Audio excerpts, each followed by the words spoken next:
आज के टाइम पे पैसा कमाने के लिए या पढ़ने के लिए आपके गांव के बच्चों ने बाहर जाना चालू कर दिया है, कॉलेज में तैयारी करने के लिए, नौकरी करने के लिए, दुकान करने के लिए। तो समझ लो आने वाले टाइम में आपके बच्चे भी आपसे अलग होने वाले हैं परमानेंट। मतलब ये मैं इसलिए बता रहा हूं। आप बचाओगे कैसे इसको? आप कैसे बचाओगे?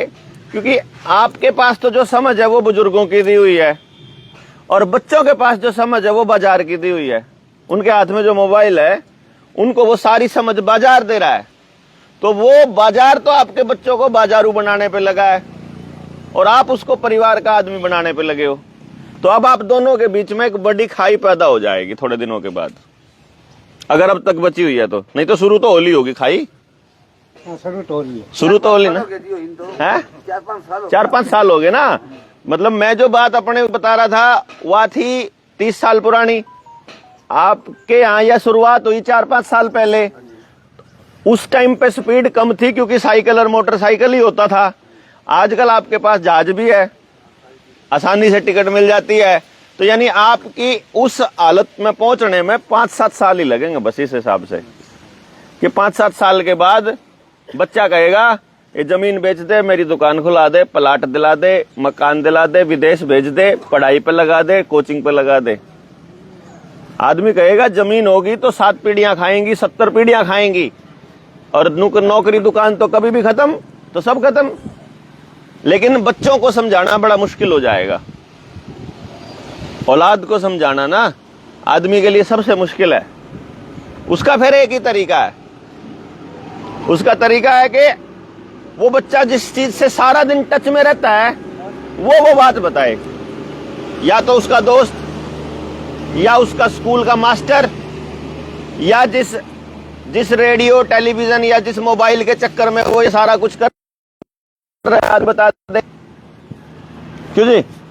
मान लो मोबाइल में उसके पास आ रहा है सारा कचरा। हम जैसे लोग जो सच बताने चलते हैं उन लोगों के तो अकाउंट बैन हो जाते हैं। अब रवि आजाद है, उसका सोशल मीडिया बैन कर दिया, उसका पेज उड़ा दिया। इसका मतलब है उसके पेज से उसके घर वाले भी कोई बात नहीं पहुंचा सकते देश को। अब समाज के पास जुड़ने का रास्ता उसका पेज था, वो खत्म हो गया। टीवी उसको दिखाएगा नहीं, टीवी दिखाएगा नहीं तो अब फिर उसको पता कैसे चलेगा कि भाई वो क्या कह रहा है, साथियों को क्या संदेश देना चाहता है ना। दूसरा, 6 महीने के लिए, अब 4 महीने तो हो गए उसको जेल में, हो जाएंगे, मतलब 100 दिन तो ऊपर हो लिया, 4 ही महीने लगभग मान के चलो आप। 4 महीने उसको जेल में गए हो गए। 4 महीने तक कोई आदमी अगर मैदान में दिखाई ना दे तो दिमाग से गायब होने लग जाता है। आज आपके दिमाग में भाई देवेंद्र भाई इसलिए दिखाई देते हैं क्योंकि सोशल मीडिया पर दिखाई दे रहा है। दिखाई देना बंद हो जाए, लोगों के दिमाग से गायब हो जाएगा। इस बात का सिस्टम को पता है, इसीलिए कुछ दिनों के लिए सिस्टम से बाहर रख दो तो वो आसानी से आपको रगड़ देगा। तो इसलिए क्या था कि आप सब लोगों के लिए बाजार ने बर्बादी के रास्ते खोले हुए हैं। ये जो सड़क, ये जो गली है, ये ऐसे पक्की हो रखी है, ये पक्की, ये यहां तक वो सड़क बनी और ये पक्की गली बनी इंटरलॉकिंग वाली। सरपंच है यहां बैठा? नहीं है। मैं बता देता हूं, गांव में अगर भाईचारा बचा हुआ है तो अपने सरपंच से जाके पूछ लेना जाके सरपंच से। ये मैं इसलिए बता रहा हूं कि पूरे गांव के सामने बता रहा हूं। अगर झूठ हो तो जिले सिंह को बता देना, जिले सिंह मुझे बता देगा कि देवेंद्र भाई आप वहां जो बात कह के गए थे वो झूठ थी, और अगर सच हो तो इसके ऊपर काम चालू कर लेना। आपके गांव की चौपाल की, शामलात की, स्कूल की, अस्पताल की, जोहड़ की, शमशान की, या कोई आदमी गांव छोड़कर चला गया है, खाली जमीन जो पंचायत की जमीन जिसको बोला करते थे, पंचायत की जमीन असल में गांव की जमीन हुआ करती थी। जब कुछ दिनों के लिए इलेक्शन रोके थे, जैसे आजकल यूपी में इलेक्शन रोक रखे हैं, यूपी में पंचायत के इलेक्शन रोक दिए इन्होंने, बोले अभी नहीं होंगे, बाद में देखेंगे। पानी दियो, ठंडा तो नहीं ना, ठंडा नहीं होना चाहिए।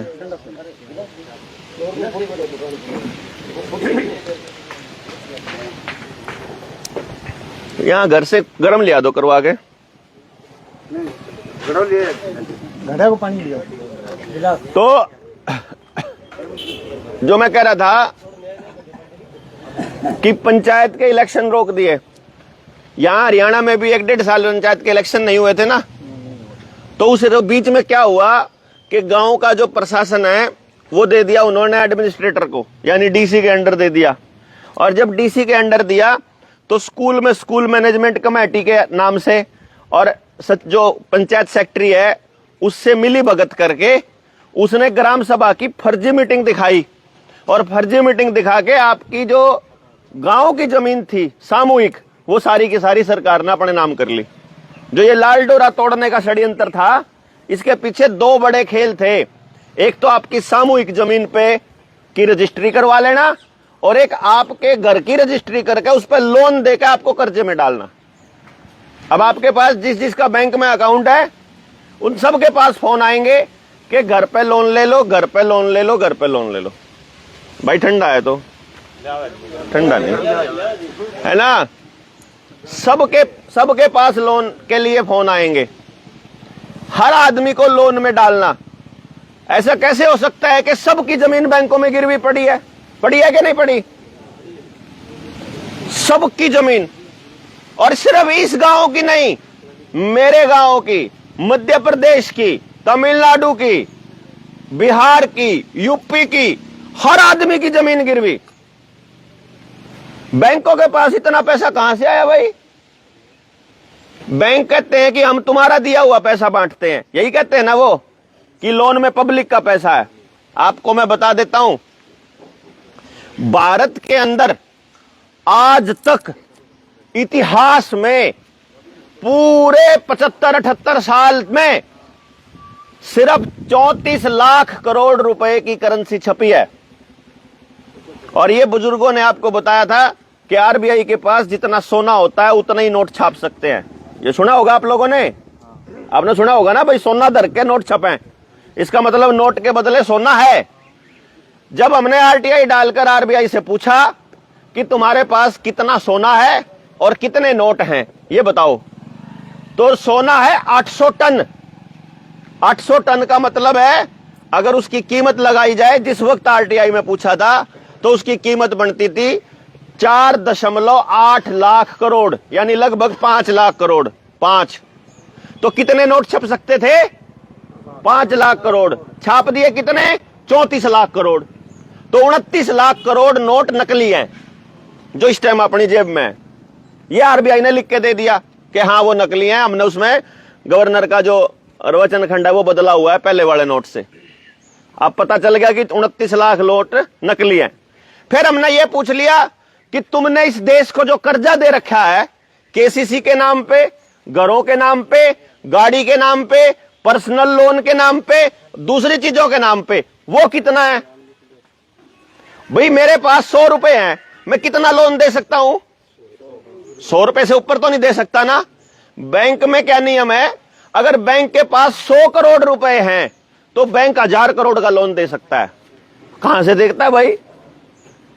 हमने पूछा कि तुम्हारे पास 34 लाख करोड़ की करेंसी छपी हुई है, यानी पब्लिक का जो पैसा बैंकों में जमा है टोटल वो 34 लाख करोड़ है, तो ये बताओ लोन कितना है? आज के टाइम पे लोन कितना है पता है? लगभग 300 लाख करोड़। मतलब 34 रुपए मेरी जेब में है और 300 रुपए मैंने दे रखे हैं। 34 रुपए छाप रखे हैं और 300 दे रखे हैं। नहीं समझ में आ रही बात? यानी कि सारा लोन जो पब्लिक को दे रखा है फर्जी है, और ये खुद लिख के दे दिया कि हमारे पास वैध रुपए का कोई दस्तावेज नहीं है। वहां फंस गया बैंक। हमने 4-5 हजार आदमियों के कागज लगा के चेक किया, भाई जिसकी किस्त देने का ब्योंत नहीं था, हमने चेक किया तो पता चला जी, तो हमारे को पता चला बैंक वाले जवाब ही नहीं देते। हम उनसे ये बात पूछते हैं कि जो लोन तुमने हमको दिया था वो तुम्हारे पास था भी कि नहीं था, यानी वो पैसा तुम्हारे पास था क्या, और जो था तो उसकी वैल्यू क्या थी, एक बार लिखित में दे दो और हमारे से कल पैसा ले लो। बैंक जवाब ही नहीं देता। अगर वो तुम्हारे पास नहीं था तो तुमने हमको कर्जदार कैसे बनाया? अब फोन वाले की, अगर तुम्हारे पास वो पैसा था नहीं तो कर्जदार कैसे बनाया? जब ये बात पूछी तो कुछ अंदर खाते लोगों ने बताया कि असल में हमारे पास कुछ नहीं था, हमने क्या किया, कंप्यूटर पर 4 बटन दबाए और आपके खाते में कह दिया कि तुम कर्जदार हो गए, कह दिया बस। अब उन्होंने तो बिना किसी चीज का कुछ भी सामने रखे, कुछ भी पीछे रखे, आपको कर्जदार बना दिया। आप लोग किस्त कैसे चुकाते हो? मकान बेच के, जमीन बेच के, अनाज बेच के, डंगर बेच के, अपनी मेहनत बेच के, अपना समय बेच के, किसी के यहां दिहाड़ी करके, यानी आप अपनी जिंदगी का समय, आप तो असली पूंजी उनको देते हो और उन्होंने आपको कुछ भी नहीं दे रखा, सिर्फ हवा में कर्जदार बना रखा। बड़ा खेल है कि नहीं है? और आप किसी भी पार्टी के समर्थक हो, किसी भी पार्टी के विरोधी हो, कोई फर्क नहीं पड़ता, अपने नेता से पूछ के देखो, उसकी औकात नहीं है इस मुद्दे पे बोलने की। फिर वैक्सीन लगा करके हम सारे लोगों के शरीरों को खराब कर दिया। अब किसी के घुटने खराब, किसी को एलर्जी हो रखी, किसी के बाल उड़ गए, किसी की आंख की रोशनी, किसी के कान के सुनने का, किसी को हार्ट अटैक हो रहे हैं, किसी को ब्रेन हैमरेज हो रहा है, किसी नपुंसकता, बांझपन, लेडीज में पीरियड्स की दिक्कत और पता नहीं क्या क्या, हर घर के अंदर बीमारियां ही बीमारियां, बीमारियां ही बीमारियां। चौथी कैंसर की स्टेज एकदम से टक से आती है। आ रही है कि नहीं आ रही है? आपका नेता जिम्मेदारी लेने से भाग रहा है, बोलने की औकात नहीं है उसकी, बोलने की हिम्मत नहीं है। नहीं है ना हिम्मत जी, बताओ। और हमें पता नहीं है बोलना क्या है। अब एचपीवी की वैक्सीन आ जाएंगी, आपके बच्चों को स्कूलों के अंदर टैबलेट दे रहे हैं जो उनको जिंदगी भर बीमार रखेंगी। बच्चों को पैदा होते ही वैक्सीन लगा रहे हैं जो जिंदगी भर बीमार रखेंगे। बच्चों को स्कूल के अंदर आजकल तो पैकेट वाला खाना देने लग गए मिड डे मील के अंदर, जो उनको परमानेंट बीमार करेंगे। गरीब लोगों को जो राशन दे रहे हैं 5 किलो अनाज में, वो 5 किलो अनाज वो क्या कह रहा है, उसके अंदर फोर्टिफाइड राइस है, उसके अंदर केमिकल छिड़क के देता है। एफसीआई के आदमी अपने जानकार है, वो बताते हैं कि इस पे हम केमिकल छिड़कने को देते हैं हमारे को। कहते तो ये है कि अनाज खराब नहीं होगा, छिड़क दो, लेकिन असल खेल तो कुछ और ही है, अपने को पता नहीं है। ये अनाज देने का, सब्सिडी देने का, पेंशन देने का, कन्याओं के नाम पे फ्री में पैसा देने का, कन्यादान का पैसा देने का क्या षड्यंत्र है पता है आपको? आपको पैसा देना षड्यंत्र है, मैं ये कह रहा हूं। आपको मदद देना षड्यंत्र है। मेरे से कोई मदद मांगने आ जाता है, मैं कभी नहीं करता, मैं कभी भी नहीं करता। मैं क्या करता हूं, वो बोलता है मगर तकलीफ बता क्या है, वो बोला तकलीफ ये है, इस तकलीफ का ये समाधान है, ये कागज पे लिख, ऐसा कर, समाधान हो जाएगा। मैं क्यों करूं तेरा समाधान? कह रहे कोई मेरे से 500 रुपए की मदद मांगता है, मैं 500 रुपए की मदद नहीं करता। मैं बोलता हूं 500 रुपए कैसे कमाने वो बताऊंगा तेरे को, तू कमा और काम कर ले, जिंदगी भर कमा। फिर नहीं समझे? अगर कोई आदमी गरीब है, अगर उसको फ्री में दे देंगे तो उसका जमीर डाउन जाएगा, उसकी आंख झुकेगी, उसकी नजरें झुकेंगी, उसकी आत्मा गिरवी रखनी पड़ेगी। कल को उसको कह देंगे कि वैक्सीन नहीं लगवाएगा तो तेरा फ्री का अनाज बंद कर देंगे। और अगर कोई आदमी मेहनत करके कमाता है और कोई आदमी कह देगा कि तुम्हें ये वैक्सीन लगवानी पड़ेगी, तो मेहनती आदमी 1 मिनट में बोल देगा तेरे बाप का दिया नहीं खाता, अपनी मेहनत का खाता हूं, नहीं लगवाता वैक्सीन तो नहीं लगवाता, नहीं पढ़ना हमारे बच्चों ने, जाओ एसटीसी कराओ। लेकिन आपको ऐसा बता दिया कि बिना पढ़ाई के कुछ नहीं हो सकता है। अरे भाई, जब अनपढ़ लोग थे तब बहू बेटी सुरक्षित थी रहे, अब पढ़े लिखे लोगों में खुद की बाण सुरक्षित नहीं है, तो इसी पढ़ाई लिखाई ना मतलब सिर पर धर के नाचोगे क्या? जब अनपढ़ लोग थे तब सारा भाईचारा एक साथ खड़ा होता था। गरीब ने भी अपनी बेटी का ब्याह करना तो टेंशन नहीं थी कि गांव पड़ा है, कोई दिक्कत नहीं, गांव की बेटी है, मेरा थोड़ी सी दर्दी है। और आज के टाइम पे इतना बुरा हाल हो गया है कि मतलब दहेज के नाम पर हत्याएं और पता नहीं क्या क्या। ये जो पैसा दे रहे हैं ना आप लोगों को, असल में क्या हो रहा है ये बताता हूं मैं। आपके गांव में कोटे में पैसा आता है, पहली बात तो कोटे में राशन आना ही बहुत बड़ा फ्रॉड है। जैसे मैं एग्जाम्पल के लिए मान लेता हूं कि ये तो है गरीब तबका गांव का, मान लिया मैंने, कदर सच्ची कर रहे हो, ये तो है गांव का गरीब तबका, ये है किसान तबका और ये है व्यापारी तबका। ठीक है, अब ये किसान तबका अनाज उगाएगा, व्यापारी तबके के पास मंडी में लेके जाएगा, यहां से मंडी में गया, मंडी वाला फिर पीछे गोदाम वालों के पास खड़ा करे, अपना अनाज रखेगा, फिर गोदाम वाले ठेकेदार ठेका देंगे और ठेकेदार फिर ट्रक में भर के राशन वाले कोटे वाले के पास लेके आएगा, फिर ये कोटे वाला इन गरीबों को बेचेगा, बांटेगा, है ना। अरे इसी गांव से अनाज लेके इसी गांव में देना है तो इतना चक्कर कटा के ले आने की क्या जरूरत है मेरे भाई? दिमाग खराब है क्या हमारा? ये पैसा जो वेस्ट होता है, किसान के ट्रैक्टर का डीजल का पैसा वहां तक लेके जाने में लगा और उनका यहां तक ले आने में टैक्स का पैसा हमारा ही तो पैसा है। वो इतना चक्कर कटा के क्यों ला रहे हो गांव में? वहीं से वहीं अरेंजमेंट क्यों नहीं कर देते हैं?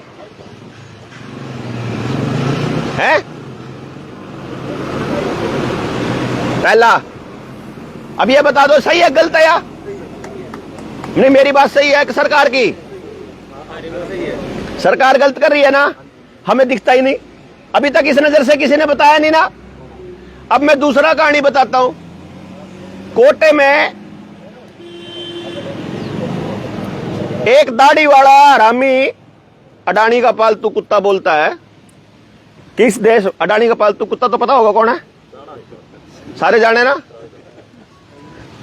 अडानी अंबानी का पालतू कौन है पता होगा ना? हाँ मतलब ठीक है ना, मैंने नाम लेने की, मैं क्यों मसूरी करूं हरामजादे की। लेकिन बात तो यह है कि वो आदमी बोलता है कि इस देश में 85 करोड़ लोग मुफ्त 5 किलो अनाज लेते हैं। कितने? बात है जी, देश के प्रधानमंत्री को ऐसी शोभा दे देता आपको, ऐसे ही शोभा दे वो को नहीं, अपने अगर अपने पद की गरिमा रखता होगा, अगर अपने पद की गरिमा। अच्छा एक बात बताओ भाई, सुनो भाई, अरे सुनो, अरे सुन तो लेता हो, सुन तो ले, ओ सुन तो लो, सुनो, सब को सुनाई दे गया भीतर की आवाज। मैंने बोला भाई किसी को नहीं बोल नहीं कौन का जी? आपको पता है कौन है अडानी का कुत्ता? आपको पता है अडानी का कुत्ता कौन है? मैंने अडानी का कुत्ता बोला, आपने प्रधानमंत्री का नाम भी ले दिया मोदी। मैंने नाम लिया भाई? मैंने नहीं नाम लिया, उन्हें लिया। मैं क्यों किसी की एडवर्टाइजमेंट करूं? आपके गांव वाले बोल रहे, मैं थोड़ी बोल रहा, उन्हें कह लियो बाद में। अरे मैंने बोला ही नहीं, मैंने ना बकेंद्र बाहुबली बोला ना, मैं सुनो ना, मैंने अरे रुको मैं कर लूंगा बात, ना मैंने बकेंद्र बाहुबली बोला, ना मैंने मोगली बोला, ना मैंने गोभी बोला, मैंने कुछ नहीं बोला, मैंने कोई नाम नहीं लिया। इनको लगा कि अडानी का पालतू कुत्ता वो होगा तो इन्होंने नाम ले दिया, मैंने नहीं लिया। ठीक है, वो अपनी फीलिंग, आपको मालूम है कौन है अडानी का पालतू कुत्ता, सबको पता है, सारे देश को पता है। ठीक, वो एक आदमी बोलता है स्टेज पे खड़ा होके कि इस देश के 85 करोड़ लोग 5 किलो अनाज लेते हैं। सबसे पहले मुझे यह बताओ अनाज की कीमत क्या है? 25 रुपया किलो। ठीक है, अगर 5 किलो अनाज है तो 125 रुपए का आता है। अगर गांव के गांव में ले लोगे या तो सस्ता महंगा जैसा ले लोगे 150 रुपए का मान लेते हैं भाई, दवाई भी मान ले, उसमें 150 रुपए का पड़ता है 5 किलो अनाज। वो बोलता है ये फ्री में 150 रुपए के लिए लाइन में लगते हैं सवेरे सवेरे। पहली लाइन तो ये, इसका मतलब सारे 85 करोड़ लोगों की करता है बेइज्जती स्टेज पे। दूसरे नंबर पे मारा 150 रुपए। यार एक आदमी दिहाड़ी करके एक दिन की 500 रुपए कमा के यार 25 किलो अनाज ले सकता है। सबसे पहली बात तो वो आदमी बेवकूफ है जो फ्री के ले लाइन में लगता है। दूसरे नंबर पे अगर वो 85 करोड़ बोल रहा है 140 करोड़ में से, तो मैं ये मान के चलता हूं कि गांव का 80% लोग कोटे से अनाज लेता है। ठीक है, 80% में वो लोग भी हैं जो सचमुच गरीब हैं, वो लोग भी हैं जिन्होंने अनाज लेके बेचना है और दारू पीनी है। इसमें वो लोग भी हैं जो लेते नहीं हैं, डंगरों को डाल देते हैं। इसमें वो भी हैं जो खाते नहीं है, वो अनाज खेत में डाल देते हैं। इसमें वो भी हैं जो लेके गरीब को दे देते हैं, और इसमें वो भी है जो कोटे वाले को कह देते हैं भाई तू रख ले। गांव में बड़े जमींदार का भी उस कोटे में नाम आया हुआ है। नाम आ गया, मान लो इनका आ गया, प्रधान जी का, कोटे वाले का फोन आया, क्या नाम है आपका जी? पटेल सिंह। पटेल सिंह है। पटेल सिंह जी आपका अनाज आया हुआ है। पटेल सिंह बोलेगा मेरा जमीर जिंदा है, हाथ पैर जिंदा है, मेरे बच्चे जिंदा है और रोटी खिला देंगे, फ्री का अनाज नहीं चाहिए। तो कोटे वाला बोलेगा फिर जी ताऊ जी एक काम कर लो, आके यहाँ कम से कम गूठा तो लगा जाओ, आके कम से कम यहाँ साइन तो कर जाओ, मैं वापस भेज दूं या जो भी कर दूं। अब वो आपने राशन लिया नहीं, लेकिन वहां जैसे ही अंगूठा लगाया आपने सरकार को कह दिया कि मैंने राशन ले लिया। वहां पर कहीं भी कोई कागज नहीं बना कि पटेल सिंह ने राशन नहीं लिया था, सिर्फ गूठा लगाया था। कागज में दर्ज हो गया कि इन्होंने राशन लिया था। अब आप सारे के सारे जो बुजुर्ग लोग हैं ये 10 साल 20 साल 30 साल तक और जिंदा रहेंगे। बाकी इतना लंबा ज्यादा बोल दिया, जिन जिनके टीके लग लिए वो तो 5-7 साल में टपकने वाले हैं। ठीक है, उनका तो बड़ी तसल्ली बिठा रखी है, जिसकी बढ़ाई ये कर रहे थे उन्हें। ठीक है, अब कर दी तसल्ली। अब मान लो 10-20 साल के बाद आप तो चले गए इस दुनिया से, इस धरती पर रह गया आपका बेटा और आपका पोता। गुलाम बनाने की प्रक्रिया तो जारी है ही, गरीब बनाने की, कर्जदार बनाने की, समाज तोड़ने की, परिवार तोड़ने की, नशा सप्लाई करने की, आपराधिक गतिविधियां बढ़ाने की, खासतौर पर राष्ट्रीय समलैंगिक संघ उसके आदमी गांव के अंदर घुसा दिए भाईचारा तोड़ने के लिए, जो कोई कार्यक्रम नहीं होने देते, ऐसे ट्रेंड हरामजादे तैयार कर दिए। वो लोग आकर के पूरे समाज को तोड़ने का काम करते हैं। जब समाज टूट जाएगा और आपके बच्चों का जमीर जिंदा हो जाएगा, तो एक दिन आपका बच्चा खड़ा होकर के बोलेगा कि मैं महाराणा प्रताप की संतान, मैं सूरजमल की संतान, मैं महर्षि वाल्मीकि की संतान, मैं महर्षि परशुराम की संतान, और मैं तुम्हारी इस गुलामी को स्वीकार नहीं करता।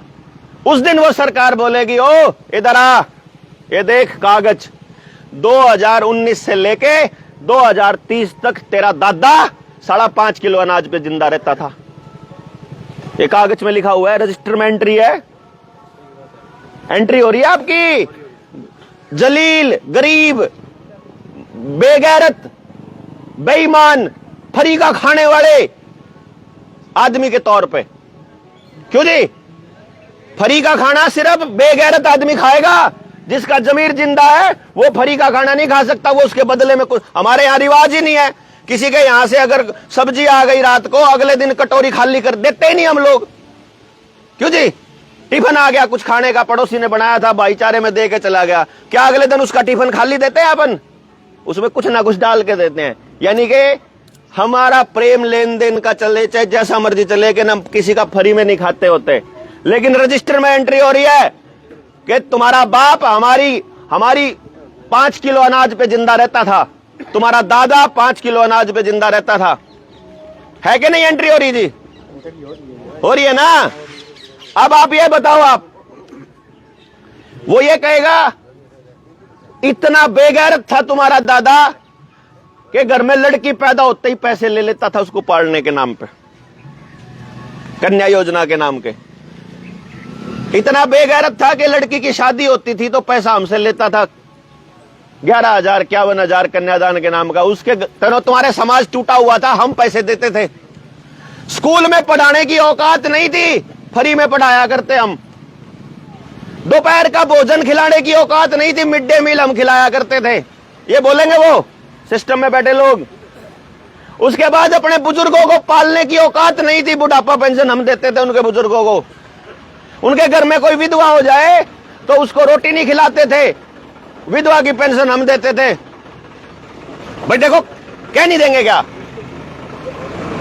कह देंगे, क्योंकि रजिस्टर में एंट्री है वहां कि आप लोग पैसा लेते हो, आप लोग फ्री का स्टाइफंड लेते हो, आप लोग गैस पे सब्सिडी लेते हो, आप लोग वहां उसके ऊपर सब्सिडी लेते हो। आपकी औकात नहीं है अपनी जिंदगी खुद चलाने की, आपका भाईचारा नहीं है सामूहिक जीवन जीने का, आपके गांव में ऐसी कोई व्यवस्था नहीं है कि आप तरीके से जी लो।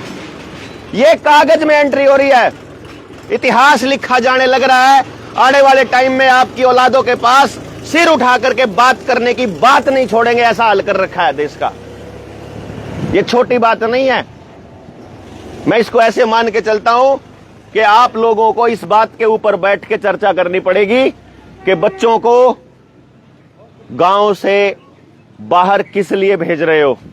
अगर आपका बच्चा पढ़ाई पढ़ने के लिए किसी प्राइवेट स्कूल में जाता है पड़ोस के, तो बैठ के एक बार चर्चा करो और ये तय करो कि वो उस स्कूल में ऐसी क्या पढ़ाई पढ़ता है, ऐसा कौन आता है वहां पढ़ाने के लिए जो मेरे गांव के स्कूल में नहीं आ सकता। सोचना तो चाहिए ना। उस मास्टर को अगर गांव में लाना हो तो कितने पैसे लगेंगे। आज तो हर आदमी खर्चा करता है कितना, एक बच्चे की पढ़ाई पे 4,000, 5,000, 6,000 कर रहा है कि नहीं कर रहा। मेरे गांव से 44 करोड़ रुपया जाता है प्राइवेट स्कूलों में, 5 प्राइवेट स्कूलों में। मैंने गांव वालों को बिठाया और बताया, हर घर से मैंने पैसा हिसाब किताब इकट्ठा करा कि तुम्हारे बच्चे कितने हैं, कौन से स्कूल में जाते हैं, कितनी फीस देते हैं, कैसी वर्दी है, कैसे किताबें हैं, सब पता करके पता किया। और जब मैंने हिसाब लगाया कि तुम्हारे बच्चे जिस स्कूल में पढ़ते हैं वहां 40 बच्चों के 50 बच्चों पे एक टीचर है, अगर हम 15 बच्चों पे एक टीचर का अरेंजमेंट कर लें तो गांव के अंदर 10 से 15 लाख रुपया सालाना में सारे गांव का हर बच्चा पढ़ेगा। आज के टाइम पे जिस स्कूल में पढ़ता है उस स्कूल में कोई रोजगार का अवसर या कोई तरीका नहीं है जिससे स्कूल गारंटी देता हो कि बच्चे को रोजगार की गारंटी है। कोई सरकार गारंटी नहीं देती। आप लोग गांव के पढ़े लिखे बच्चे, नौजवान जनता सरकार मोर्चा हमारे को दे दो, हम आपके गांव के लोगों को इस तरह की ट्रेनिंग दे देंगे कि गांव के स्कूल में वो एजुकेशन सिस्टम खड़ा किया जा सकता है बिना ग्रांट के, बिना मुख्यमंत्री के, बिना शिक्षा मंत्री के, बिना किसी मास्टर के। गांव अपनी मदद से जितना पैसा अब खर्च कर रहा है उसके 10वें या 5वें हिस्से में आपके गांव के अंदर ऐसा एजुकेशन सिस्टम आ सकता है जिससे गांव का एक भी बालक बेरोजगार नहीं होएगा, गारंटी है। क्या आपको करना पड़ेगा, लेकिन बस ये सोच लेना, आपके गांव के लिए मैं करने नहीं आऊंगा, कोई मंत्री करने नहीं आएगा, कोई एमएलए, कोई एमपी। हरामखोर हैं वो लोग जो बोलते हैं कि मुख्यमंत्री कुछ करेगा या प्रधानमंत्री कुछ करेगा। उसके पास नहीं है आपकी बात सुनने के लिए टाइम, उसके पास नहीं है आपकी समस्या सुनने के लिए टाइम। आप अपनी समस्या लेके जाते हो पटवारी के पास, कानागो के पास, मास्टर के पास, तहसीलदार के पास, एसडीएम के पास और डीसी के पास। और ये जितने लोगों का मैंने नाम लिया हरामखोर चोर है सारे के सारे। मलाई की पोस्टिंग के लिए पैसा देते हैं ऊपर और उसके बाद मलाई की पोस्टिंग है, सिर्फ सिफारिश पे काम करते हैं। आपके बच्चों की चिंता उनको क्यों होएगी भाई? जब आप ही अपने बच्चों के लिए कुछ नहीं करते तो वो क्यों करेंगे? मैं क्यों करूं? हमने ठेका ले रखा है क्या? नहीं समझे? और उनको पता है कि जिस गांव के अंदर अपने बच्चों के लिए कुछ नहीं करते, जिस गांव के लिए चर्चा नहीं करते, उस गांव के अंदर उनका नाश होना आने वाले टाइम में तय है, पक्का है। इसको बचाने का एक ही रास्ता है। जितने भी लोग आज के टाइम पर देखो, सबसे गंदी पार्टी सत्ता में है, देश की सबसे गंदे लोग उस पार्टी के अंदर है। आदमी अपना नेता ढूंढता है, अपने से अच्छा आदमी। जैसे मान लो मैं ईमानदार हूं तो मैं उसे अपना नेता बनाऊंगा जो मेरे से ज्यादा ईमानदार होगा। अगर कोई चोर है तो वो डाकू को अपना नेता बनाएगा। अगर कोई गांव में हत्यारे किस्म का है जो सबको मारना चाहता है, वो किसी तड़ीपार को अपना नेता बनाएगा। जो दंगे में लोगों को मरवाना चाहता है वो किसी आदमखोर को अपना नेता बनाएगा।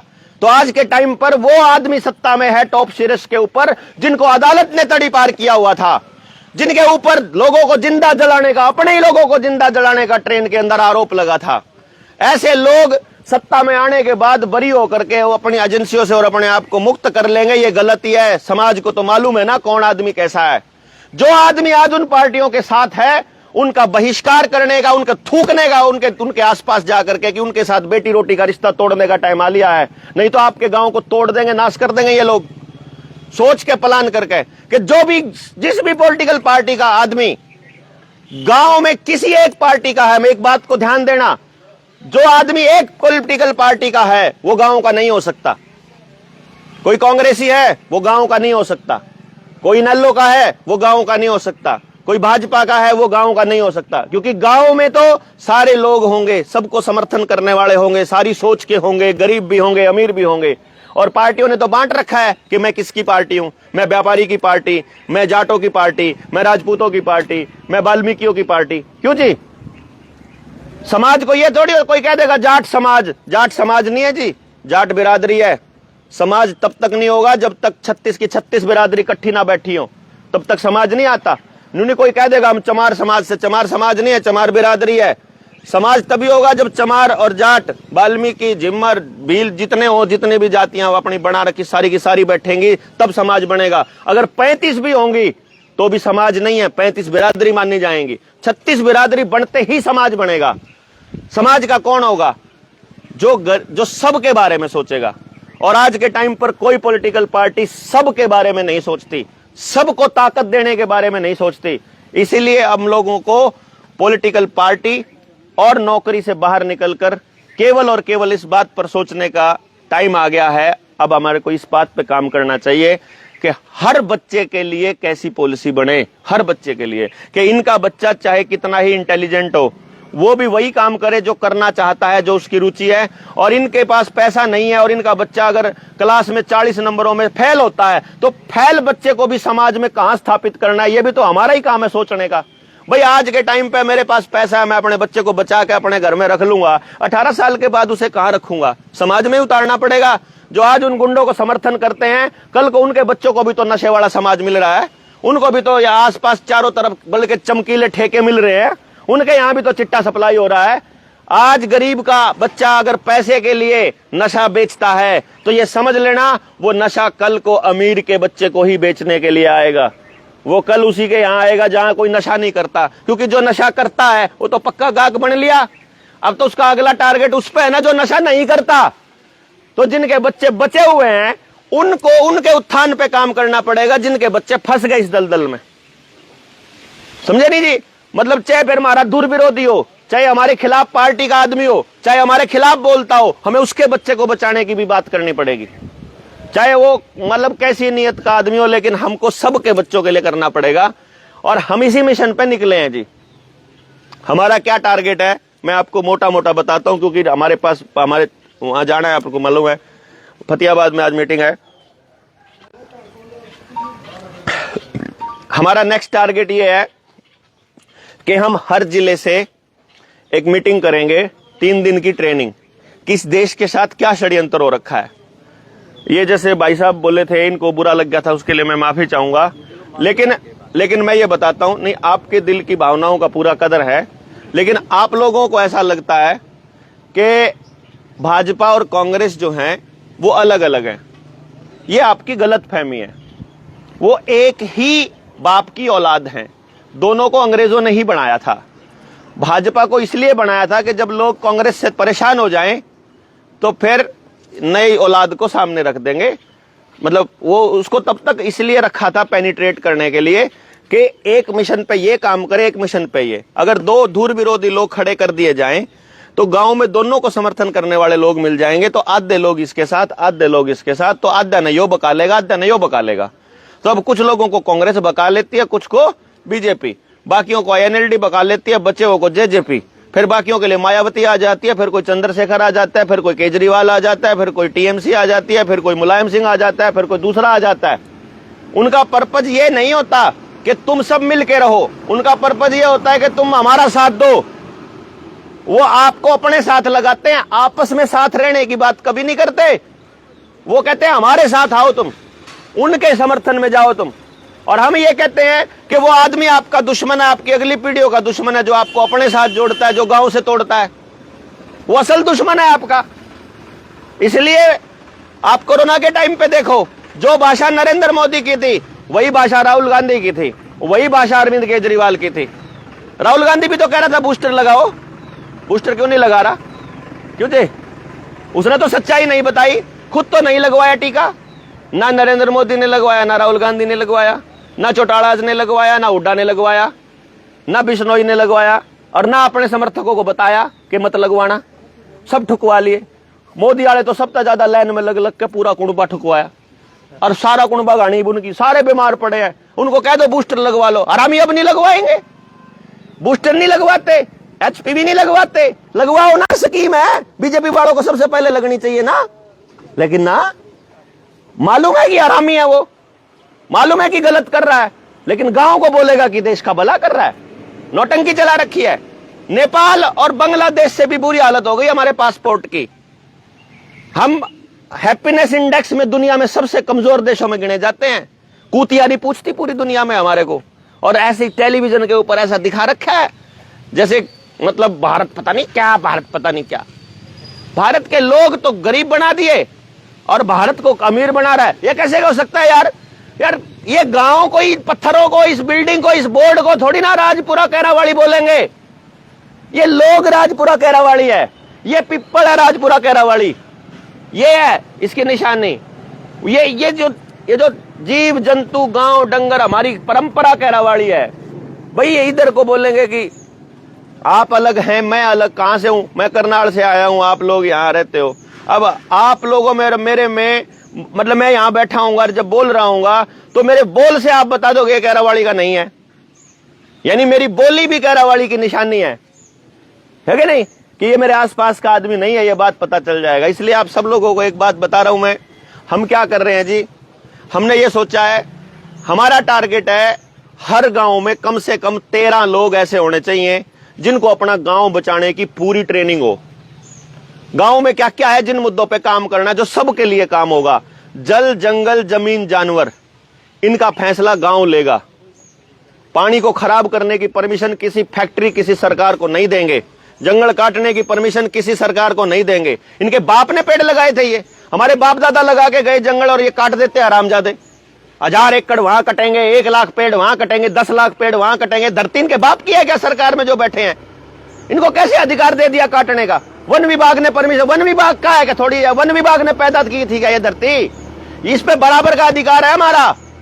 इस धरती के ऊपर जो जीव जंतु पैदा हो गया, किसान है, किसान ने खेत रजिस्ट्री करवा रखी है, लेकिन टटीरी उसके खेत में अंडा दे देगी ना अगर घोंसला बना के। उसकी इतनी हिम्मत नहीं है कि वो उसके ऊपर से ट्रैक्टर चला दे, वो साइड में से लेके जाता है, क्योंकि किसान को मालूम है कि जितना अधिकार मेरा इस धरती के ऊपर इतना इस टटीरी का भी है। घर के अंदर पंखे के ऊपर चिड़िया अगर कोई घोंसला बना देगी, सारा गर्मी बिना पंखा चलाए निकाल देगा किसान, क्योंकि उसको पता है कि इस टाइम पंखे पे कब्जा इसका है, जिसका कब्जा है। अब अपने गांव में कब्जा जिसका हो गया जोड़ के ऊपर। इस सैनी के क्यों चूरने हो रहे हैं भाई कि बुलडोजर चलाएगा वो? उनको गरीबों के गांव वाले अपने आप तय कर लेंगे कि तोड़वाना है कि नहीं तोड़वाना उसका मकान। अगर वो नाजायज था तो गांव ने क्यों होने दिया, और अगर होने दिया तो भुगतो। अब उसको यहां से आगे बताओ ठीक कैसे करना है। ऐसे थोड़ी बना बनाया मकान तोड़ दोगे आप किसी का। गलत है ये किसी का भी मकान तोड़ना। क्यों जी? चाहे अगले ने गलत बना रखा, पर तुमने बनने दिया ना, उस टाइम पे बनने दिया ना। जो काम हो गया उसके ऊपर पश्चाताप करो, ये कोशिश करो कि आगे कुछ गलत ना हो। वो जिसका मकान है वो सारी उम्र वहां रहना ही नहीं है, थोड़े दिन में चला जाएगा, बाद में अपना अगली पॉलिसी बन, आगे कभी नहीं बनेगा तो ठीक हो जाएगा अगले 5 साल 10 साल 20 साल बाद। लेकिन आपने अगर किसी बाहर के आदमी को अपने गांव में बुलडोजर चलाने का अधिकार दे दिया तो आपका अधिकार खत्म हो जाएगा, यह ध्यान रखना। जोड़ के ऊपर इन्होंने रजिस्ट्री कर ली। सरकार जो सरकारी जमीन है, जितनी भी जो पंचायती जमीन थी उसकी रजिस्ट्री इन्होंने सरकारी बना दी है। कल को आपके स्कूल बिकेंगे।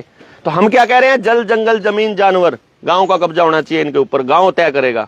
रोटी बेटी माटी और खेत खेड़ा खाप, ये व्यवस्था अपने गांव के अंदर स्थापित हो। इसमें तो किसी का नुकसान नहीं है ना। खेत खेड़ा खाप और रोटी बेटी माटी की इज्जत पूरी परमानेंट हो। नेक्स्ट हमारा है शिक्षा, स्वास्थ्य, न्याय, राजनीति, खेती और धर्म। यहां से पूंजीवाद का कब्जा बाहर होना चाहिए। शिक्षा सिर्फ अमीरों के लिए क्यों भाई? गरीब आदमी के बच्चे को भी उतनी ही बढ़िया शिक्षा मिलनी चाहिए जो दिल्ली में बैठे किसी अमीरजादे को मिल रही है। और वो कैसे मिलेगी, इसका इंतजाम गांव कर सकता है। एक बच्चा, कम से कम एक बच्चा आ जाओ इस मुद्दे पे गांव का, अपन ट्रेंड करेंगे, ट्रेनिंग देंगे, टेक्नोलॉजी देंगे। मेरे पास एक ऐसी टेक्नोलॉजी है, 3 साल की उम्र में यह पता चल जाएगा इस बच्चे में क्या टैलेंट है। बच्चे में जो टैलेंट है उस बच्चे को उसी के हिसाब से तैयार करेगा गांव करेगा, सरकार नहीं करेगी। ये ध्यान देना, बच्चा सरकारी नहीं है, गांव का है, समाज का है, समाज तय करेगा। शिक्षा समाज का विषय है, सरकार का विषय नहीं है। शिक्षा व्यक्तिगत विषय नहीं है। मुझे अपने बच्चे पर पैसा खर्च करने का कोई अधिकार नहीं, होना भी नहीं चाहिए, ना मेरे को कोई जिम्मेदारी होनी चाहिए। क्यों? आप बताओ, क्या कोई आदमी अगर चाहे अपनी जान ले सकता है? खुद की जान ले सकता है क्या? नहीं ले सकता। मुकदमा दर्ज होएगा लेने की कोशिश में। क्यों? क्योंकि असल में आपकी जान आपकी नहीं है। आपको जो सांस आती है वो इस प्रकृति ने दी है। आपको जो पैदा किया है प्रकृति ने किया है। आपके अंदर जो आत्मा है वो प्रकृति की है। आप जो अंदर जो सिस्टम बना रखा है, जो सेल बढ़ते हैं, जो आपको बड़ा करते हैं, जो आपको बूढ़ा करते हैं, वो सब आप तय नहीं करते हो। इसलिए आपकी जान आपकी नहीं है, प्रकृति की है। आपको अपनी पूरी जान प्रकृति को बचाने के लिए लगानी चाहिए। जो भी आदमी प्रकृति का नुकसान करता है उसके लिए, क्योंकि आपकी जान समाज की है बेसिकली, अगर कहे तो आपको ये सारी चीजें समाज देता है, इसलिए आप अपनी जान नहीं ले सकते। तो जब आप अपनी भी जान आपकी नहीं है, तो आपका बच्चा जो पैदा हुआ है वो आपका कैसे हो गया? वो आपके जरिए जरूर आया है, लेकिन वो समाज का है। इसलिए सबके बेटे साजले होया करते, आप क्या करते ना जी, बच्चे सबके साजले हैं, बेटियां सबकी साजली है। वो सबके साजले मान करके आपके बच्चे में और मेरे बच्चे में अगर फर्क नहीं करेंगे तो वापस तभी तो हमारे बच्चा सुरक्षित रहेगा ना।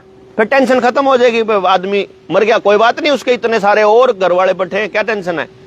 तो मतलब हम ये सोच रहे हैं कि इन मुद्दों पर गांव का कम से कम एक आदमी ट्रेंड हो जाए और सारे हो जाए तो मजा है।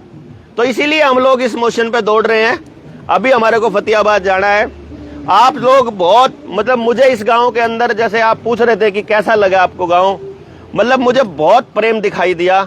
बस बीजेपी और आरएसएस वालों से बच जाओगे तो शायद, एक बीजेपी आरएसएस वाले तो तोड़ देंगे समाज को, और रहे कसर नशे वाले बेच देंगे या चिट्टे वाले व्यापारी भी आपके यहीं बैठे हैं, है ना। वो एक परिवार है जो नुकया करता कि इन लोगों को समझाना मुश्किल है और बकाना आसान है।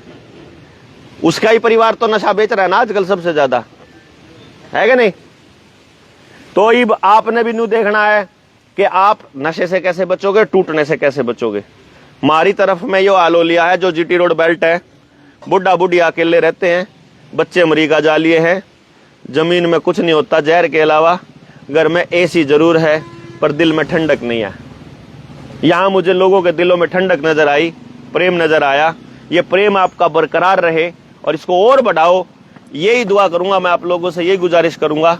और जो सिरसा वाली मीटिंग होएगी, जो मीटिंग होएगी, अभी हमारी ट्रेनिंग होएगी, आपके गांव में जानकारी में कोई और लोग जो इस मिशन में जुड़ना चाहता है, आप सारे अपने लोगों को बताना कि अगली जो ट्रेनिंग होएगी हर जिले से होएगी।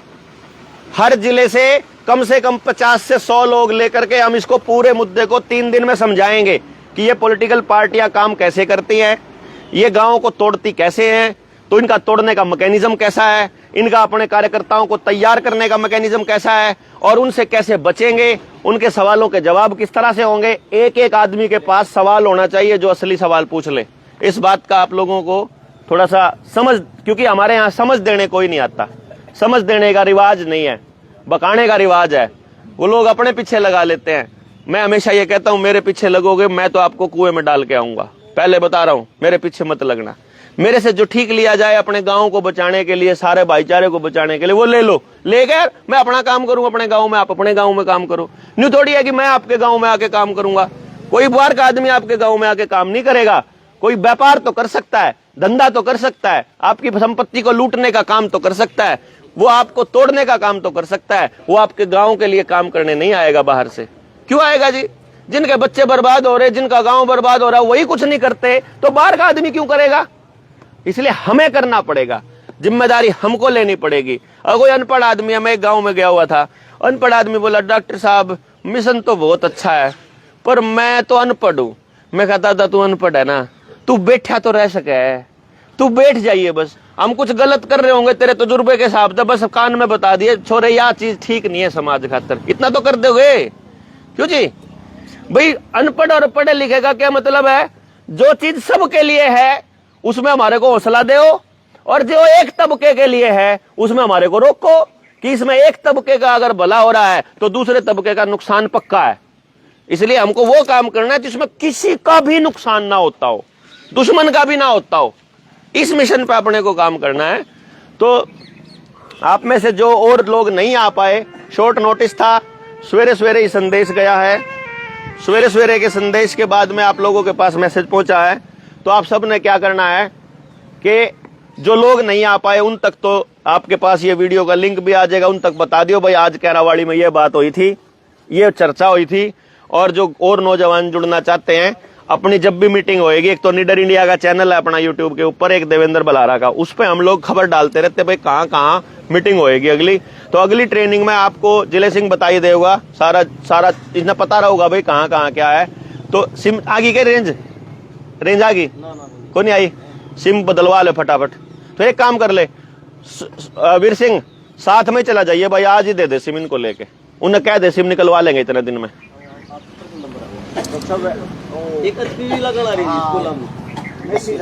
देखो HPV वैक्सीन को मोटे तौर पे बता देता हूं, ज्यादा टाइम लंबा समय नहीं लगाऊंगा, लेकिन मैंने इस पे वीडियो बना रखी है, सब बता रखा है।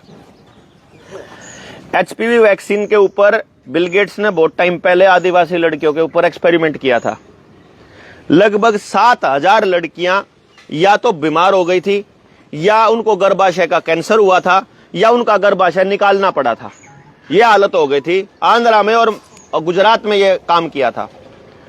फिर उसके ऊपर हत्या का मुकदमा भी दर्ज हुआ बिल गेट्स के ऊपर।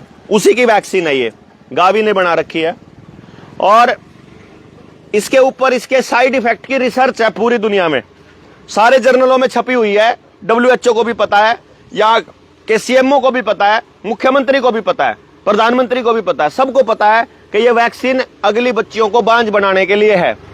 लेकिन डॉक्टर कहता है कि यह वैक्सीन सेफ है, या स्कूल का मास्टर कहता है कि यह वैक्सीन सेफ है। भाई एक बात सोचो आप बुजुर्गों, मैं आपको किसी सरकारी कार्यक्रम में अड़चन डालने के लिए उकसाने का काम नहीं करूंगा।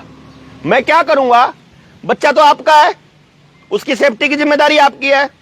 दूसरी जिम्मेदारी उसकी है जो वैक्सीन लगा रहा है, या तो स्कूल का मास्टर जी, या CMO, या कोई डॉक्टर, उसकी जिम्मेदारी है। आपने एक काम करना है कि जी डॉक्टर साहब या मास्टर जी, हमें पता चला है कि इस वैक्सीन के साइड इफेक्ट हैं, चिट्ठी लिखनी है। हमें मालूम पड़ा है कि इसके साइड इफेक्ट भी हैं। इसके क्या क्या साइड इफेक्ट हैं, कृपया कंपनी से पता करके लिखित में दे दो, क्या क्या हो सकता है। हम निकंदे सब गाँव में दे दो। दूसरा, आप कहते हो कि ये आपको कैंसर से बचाएगी। हमारे गांव में पहले से कैंसर के 15 मरीज हैं, क्या उनके इलाज के लिए भी आप चिंतित हो? जो पहले से कैंसर हो रखा है उसके इलाज के लिए चिंता नहीं है। पहले किसी का बीमारी हो रही है, उसका तो इलाज आपने जमीन बेच के करना पड़ा है, और बीमारी होने से पहले कह रहा है कि हमारे को तुम्हारी चिंता है। ये बच्चों को लगने वाली वैक्सीन के मामले में भी बात कह रहा हूं मैं, और HPV वैक्सीन की भी कह रहा हूं। तीसरे नंबर पे आपको क्या लिखना है, ये वैक्सीन सेफ है, इस बात का कंपनी को तो पता होगा, क्यों जी? और अगर कंपनी को पता है तो कंपनी ने कोई ट्रायल किया होगा। उस ट्रायल का नाम होता है pure placebo control trial group. ये कैसे होता है मैं बता देता हूं कि ये 100 लोग छांटे जाते हैं या 1000 लोग, इनको वैक्सीन लगाई जाती है। फिर 1000 लोग छांटे जाते हैं, उनको वैक्सीन नहीं लगाई जाती है। फिर उनका पूरा जीवन स्टडी किया जाता है, फिर इनका पूरा जीवन स्टडी किया जाता है, और लास्ट में लिखा जाता है कि जिनको वैक्सीन, और उससे तय होता है कि वैक्सीन सेफ है या ना। लगवाए हुए बच्चे लगवाए हुए बच्चों से ज्यादा स्वस्थ रहते हैं। अभी तक यह साबित हो गया है कि जिस बच्ची ने वैक्सीन नहीं लगवाई वो ज्यादा स्वस्थ रहती है, जिसने लगवाई वो उसको गर्भपात ज्यादा होता है। इसलिए क्या हो रहा है कि आपने सिर्फ एक ही चीज की डिमांड करनी है कि आपके पास pure placebo control trial group का डेटा होगा, वो डेटा कम से कम हमको दे दो, उसके बाद हम बच्चों को वैक्सीन लगवा लेंगे। अगर आपके पास सेफ्टी का डेटा नहीं है, सेफ्टी का सबूत नहीं है, तो एक भी बालक के वैक्सीन लगाई तो टांगे तोड़ दी जाएंगी, सीधे बोल दो फिर तो, क्योंकि सेफ्टी पहले नंबर पे है। अगर आपके पास सबूत नहीं है तो वैक्सीन नहीं लगेगी, एक को भी नहीं लगेगी। और एक काम कर दो, इस बात को बोलते हुए कि वीडियो बना लो, और मैं आपको एक बात की गारंटी दे रहा हूं, ऐसा डॉक्टर जो आपसे बिना पूछे उनको वैक्सीन लगा दे, ऐसा मास्टर, टांगे तोड़ दो, जेल जाओगे, लाख रुपए महीना में दूंगा, हमारा संगठन देगा। ऐसे आदमी का, जो आदमी हमारे बच्चों को बिना हमारी परमिशन के, बिना सेफ्टी की गारंटी के इंजेक्शन लगा दे, वो हमारे बच्चों का हत्यारा है, वो हमारा चोर है, वो हमारा अपराधी है। ऐसे लोगों को हम अपने बच्चों के ऊपर अत्याचार करने नहीं देंगे। ये बात आप लोगों को नहीं होना चाहिए।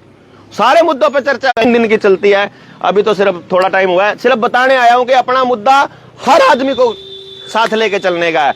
तो अगली जो मीटिंग आओगी जिले सिंह से संपर्क में रहियो। आपका बहुत बहुत धन्यवाद जी। जय हिंद, जय भारत।